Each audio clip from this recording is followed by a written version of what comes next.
சிவவாக்கியர் தனது பாடல்ல குறிப்பிடுவார், கறந்த பால் முளைப்புகா, கடைந்த வெண்ணெய் மோர்புகா, உடைந்து போன சங்கினோசை உயிர்களும் உடற்புகா, விரிந்த பூ உதிர்ந்த காயும் மீண்டும் போய் மரம்புகா, இறந்தவர் பிழைப்பதில்லை இல்லை இல்லை இல்லையே. இதோட வாழ்க்கையோட யதார்த்தத்தை யாருனாலையும் சொல்ல முடியாது. மாட்டிலிருந்து கறந்த பால் மீண்டும் மடியை சென்று அடையாது, அந்த முளையில் சென்று புகாது.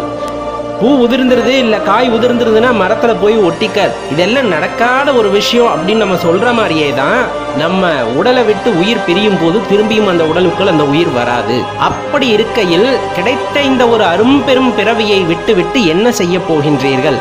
இந்த நேரத்தில் கூட அந்த நமசிவாயங்கிற பஞ்சாட்சரத்தை சொல்லாம விட்டா நம்ம வாழ்க்கைக்கு வழி பிறப்பது எவ்வாறு?